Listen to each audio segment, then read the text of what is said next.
안녕하세요, 바드입니다. 이번 시간에는 헬스케어 섹터에 관련된 펀드 ETF에 관해서 알아보는 시간을 가져보겠습니다. 흔히들 여러분이 알고 있는 S&P 500 펀드나 토탈 US 스탁 펀드 이런 식으로 시장을 크게 바라보는 인덱스에 투자를 하시면은요, IT, 금융, 제조, 헬스케어 이런 식으로 산업 전반적으로 투자를 하게 되는데요. 여러분께서 생각하시기에 특정 산업군이 특정 섹터가 장기적으로 봤을 때 큰 이득을 가지고 올 수 있다고 생각을 하여서 이러한 특정 산업군에 투자를 조금 더 하시는 경우가 있겠습니다. 자, 예를 들어서 지금 한창 인기 있는 것이 AI 관련된 것들이죠. 어떤 회사가 AI 관련돼서 새로운 기술을 내어놨다, 어떠한 상품을 개발하고 있다, 이런 식으로 AI 관련된 뉴스가 나오면은 바로 주가가 많이 변동을 하고 있습니다. 그리고 지금 AI 관련돼서 조금 밀려났지만 얼마 전까지만 하더라도 메타버스 관련되어서 또 많은 뉴스가 나오고 그랬었죠. 이런 식으로 메타버스, 퀀텀 컴퓨팅, AI 관련된 뉴스가 미디어에 굉장히 많이 나오고 있기 때문에 장기적으로 봐서는 IT, 테크놀로지가 큰 수익을 얻을 것이다, 시장을 흔들 것이다, 이런 식으로 생각을 하여서 IT 관련된 회사에 조금 더 투자 비용을 늘리시는 분들도 있겠습니다. 그리고 장기적으로 바라보지는 않더라도 최근 들어서 금융 관련된 주가 많이 떨어졌기 때문에 상대적으로 가치가 많이 낮게 평가되어 있다고 생각을 하셨을 때 금융, 파이낸셜 관련된 회사를 투자를 하여서 회복되면은 또 빨리 팔고 나오는 이러한 전략을 가지시는 분들도 많겠습니다. 자, 이런 식으로 특정 산업군에 투자하는 것이 바로 섹터 투자가 되겠는데요. 그 중에서도 미국에서 굉장히 큰 비중을 차지하고 있는 것이 바로 헬스케어, 건강, 의료 관련된 섹터가 되겠습니다. 자, 의료 관련된 것은요, 단순히 제약, 바이오만 있는 것이 아니라요, 의료 서비스, 의료 장비, 제약, 의료보험, 그리고 각종 병원 및 다른 서비스 관련된 시설을 제공하는 관련된 회사 역시 크게 봐서는 이 헬스케어에 속한다고 볼 수가 있겠습니다. 그림에서 보는 것이 핀비지에서 발행을 하는 S&P 500 지도가 되겠는데요. 왼쪽 위에 보시면 아무래도 테크놀로지, 기술 관련된 회사가 굉장히 크기 때문에 마이크로소프트, 애플, 엔비디아 이러한 회사들이 여기에 속해 있고요. 아래쪽에 보시면 파이낸스 관련된 그룹, 그리고 위쪽 중간에 보시면 커뮤니케이션 서비스라고 하여서 구글과 메타가 여기 속해 있는데 사실 이러한 회사들은 크게 봐서는 같은 IT에 속한다고 보시면 되겠습니다. 그리고 이 중간 아래쪽에 보시면은 이 부분이 바로 헬스케어가 되겠는데요. 그림에서 보시면 여러분께서도 익숙하신 존슨앤존슨, 일라이언 릴리, 화이자, 몰크, 어비브, 길리아드, 유나이티드 헬스 이러한 회사들이 차지하고 있는 것이 바로 헬스케어가 되겠습니다. 자, 그런데 한국 분들은 헬스케어 하면은 이거 제약 바이오 아닌가요 하면서 여기는 위험해서 다시는 투자를 안 합니다라고 이렇게 탐탁지 않게 생각하시는 분들이 많습니다. 사실 저는 미국에서 살고 있고 개별 주식을 하지 않기 때문에 잘 모르는데요. 신라젠이라는 회사가 있는데요. 옛날에 이제 10만 원 가까이 이렇게 금액이 넘었다가 그 이후로 급속도로 금액이 하락하여서 현재는 이제 6천 원 밑으로 이렇게 거래되고 있고요. 자, 코로나 터졌을 때 신풍제약에서도 새로운 백신이 나온다, 치료제가 나온다 이렇게 한동안 뉴스가 떠들썩했는데요. 여기를 보시면은 2020년 전까지만 하더라도 굉장히 낮은 금액으로 거래가 되다가 급속도로 주가가 상승을 하여서 여기 보시면 이제 12만 5천 원이 넘은 상태니까요. 거의 13만 원, 14만 원까지 거래를 하였다가 그 이후로 여러 가지 논란과 문제 때문에 주가가 급속도로 역시 하락을 하여서 현재 2만 원대 그 이하로서 거래가 되고 있는 상황입니다. 이렇듯 제약, 바이오 관련된 회사는 위험해서 절대로 함부로 들어가면 되지 않겠다고 생각하시는 분들이 굉장히 많습니다. 사실 그렇게 생각하는 것도 무리가 않은 것이 단순히 뉴스에서 하는 이야기가 아니고요. 한국금융위원회에서 직접 발표한 내용이 되겠습니다. 바이오 제약주 관련 투자자 유의사항을 안내하였다고 하는데요. 여기에 보시면은 제약 바이오 관련 산업이 고도의 잠재력이 높은 거는 많은데요. 실제로 약이 나오고 치료제가 나오기까지는 굉장히 많은 시간과 비용 그리고 고도의 기술력이 투입이 된다고 그럽니다. 여러분들 뉴스 보시면은 새로운 기술이 나왔다, 새로운 약이 나올 것 같으면서 굉장히 많이 띄우는 것을 보실 수가 있는데요.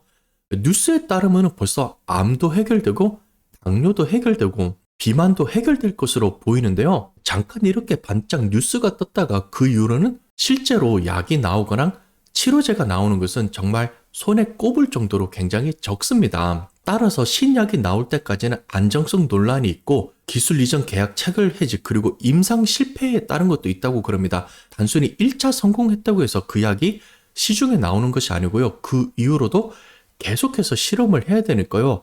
그 뒤로서 실패할 가능성이 굉장히 높다고 그럽니다. 따라서 여러 변동사항이 있기 때문에 주가가 급변하기 때문에 투자자 피해가 우려되는 것이 많다고 합니다. 그래서 결론은 투자자들은 바이오 제약주에 대한 묻지마식 투자를 자제하라고 이렇게 금융위원회에서 직접 이야기를 하고 있습니다. 이렇듯 한국의 제약 바이오만 보면은 조금 위험할 수 있는 투자로 보이는데요. 조금 더 시장을 돌려서 미국의 헬스케어 같은 경우는 이보다는 조금 더 안정적으로 투자를 할 수 있는 상황입니다. 그림에 나온 글은 이제 블랙락에서 발표한 자료가 되겠는데요. 여기에서는 헬스케어를 디펜시브 그로스, 그로스는 성장한다는 것인데요. 그 중에서도 디펜시브 조금 더 방어적이고 안정적으로 성장하는 이러한 섹터라고 말을 하고 있습니다. 자, 그러면은 미국에서 헬스케어가 왜 안정적이냐? Compared to other sectors, 다른 섹터, 다른 산업군과 비교를 해봤을 때 헬스케어 자체는 경기가 왔다 갔다 하는 것에 대한 영향이 그만큼 적다고 그럽니다. 예, 여기서 영향을 받지 않는다는 것이 아니고요. 다른 섹터와 비교해 봤을 때 그만큼 영향을 상대적으로 덜 받는다는 것입니다. 그리고 역사적으로 봤을 때 헬스케어 섹터는 경기가 리세셔너리 페리어드, 조금 더 경기가 안 좋았을 때 그만큼 방어를 하면서 꾸준히 성장을 해온 섹터라고 이야기를 하고 있습니다. 다음은 모닝스타에서 말한 섹터가 되겠는데요.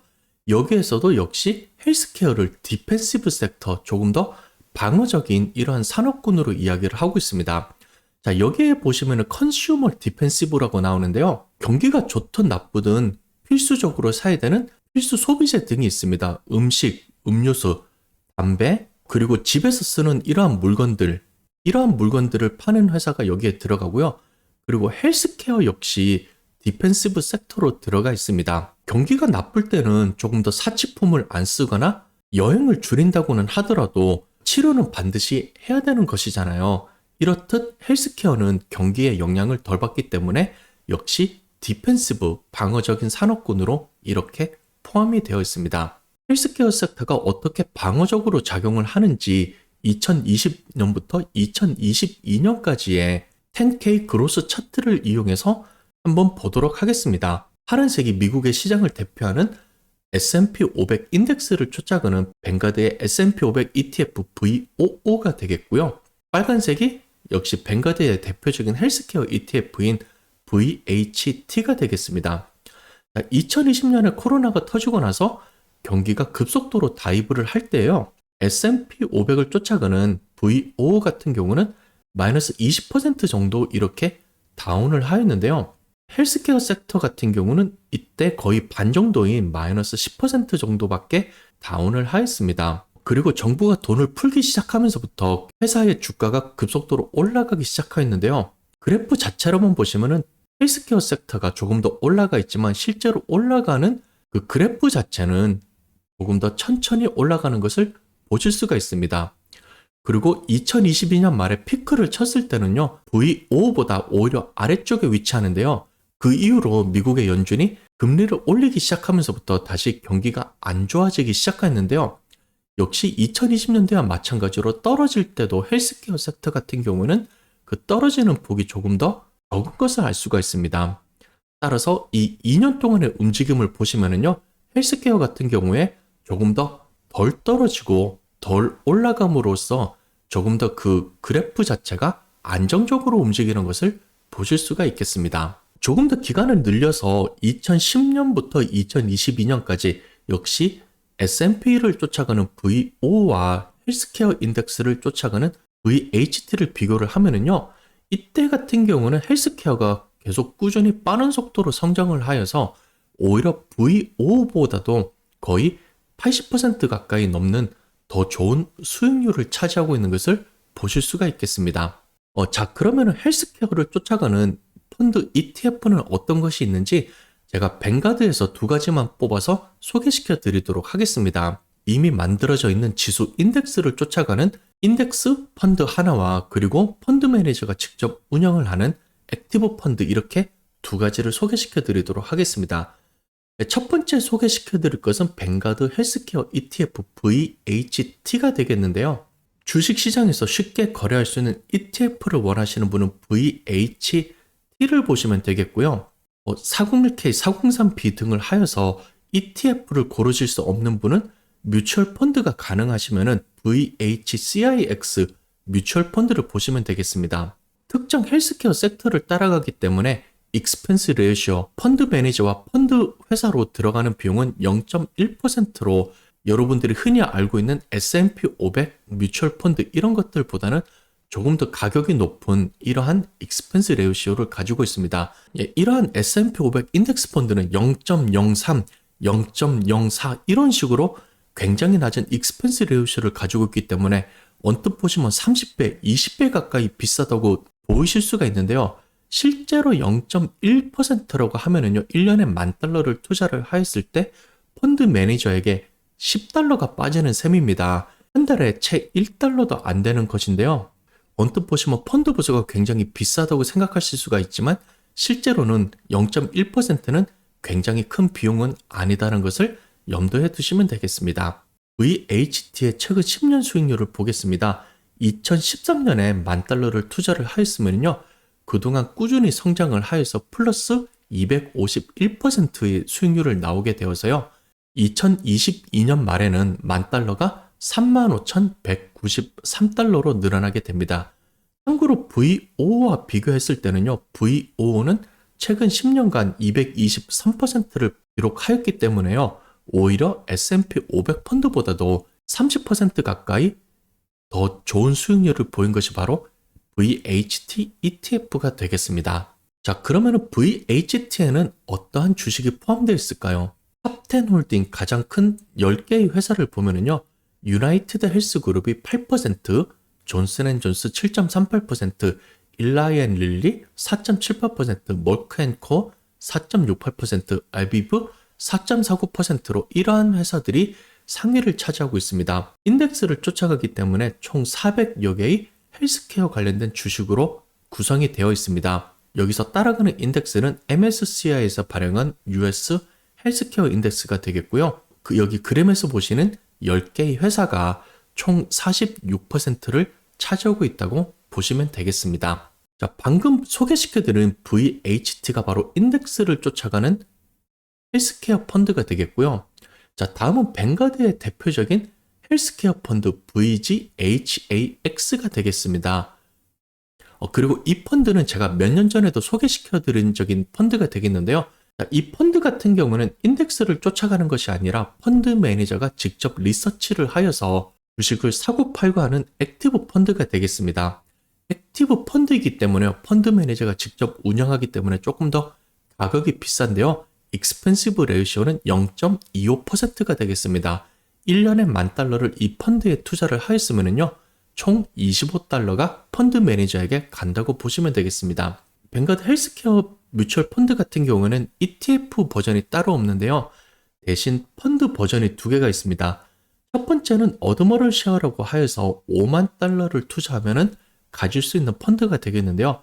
VGHAX로서 펀드 익스펜스 레이시오는 0.25%가 되겠고요. $50,000를 한꺼번에 투자하는 것이 조금 더 많을 수가 있겠습니다. 이럴 때는 $3,000를 투자함으로써 인베스트 쉐어 조금 더 한 등급 낮은 VGHCX 뮤추얼 펀드를 가질 수가 있겠는데요. 금액을 조금 더 적게 투자하기 때문에 익스펜스 레이시오는 조금 더 높은 0.30%가 되겠습니다. 말씀드렸다시피 뱅가드의 대표적인 액티브 헬스케어 펀드가 되겠고요. 이 펀드는 1983년부터 운영이 되어 온 굉장히 역사가 있는 뱅가드의 헬스케어 펀드가 되겠습니다. 2013년부터 2023년까지의 10년 수익률은 182%가 되겠는데요. VO와 비교했을 때 10년 동안 수익률은 40%가 났고요. 이전에 보여드렸던 VHT ETF와 비교했을 때 100% 정도 수익률이 낮습니다. VGHX의 포트폴리오를 보겠습니다. 이 펀드는 인덱스 펀드와는 다르게 펀드 매니저가 직접 원하는 펀드만 골라서 투자하기 때문에 몇백 개의 주식이 있는 것이 아니라 25개의 주식으로만 구성이 되어 있습니다. 첫 번째는 유나이티드 헬스가 6.21% 정도가 있고요. 일라이언 릴리 5.54, 아스트라제네카 5.37, 화이자 4.50, 몰크앤코 4.14 이렇게 구성이 되어 있고요. 총 10개의 종목이 펀드 자산의 41%를 차지를 하고 있습니다. 영상 정리를 하도록 하겠습니다.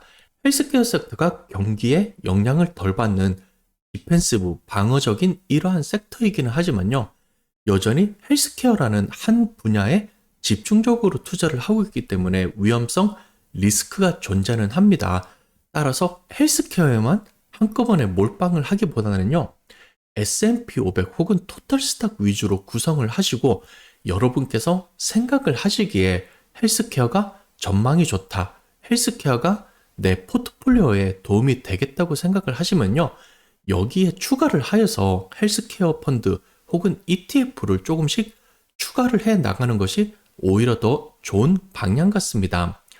그리고 제가 이번에는 간단하게 뱅가드 인덱스 ETF 그리고 뱅가드 액티브 펀드 이렇게 두 가지만 소개시켜 드렸는데요.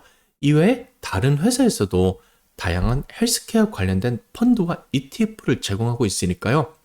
꾸준히 오랜 시간 운영이 되고 수익률이 좋고 운영 비용이 낮은 이러한 헬스케어 펀드를 고르시면 되겠습니다. 이렇게 이번 시간에는 헬스케어 섹터에 관해서 간단하게 알아보았습니다.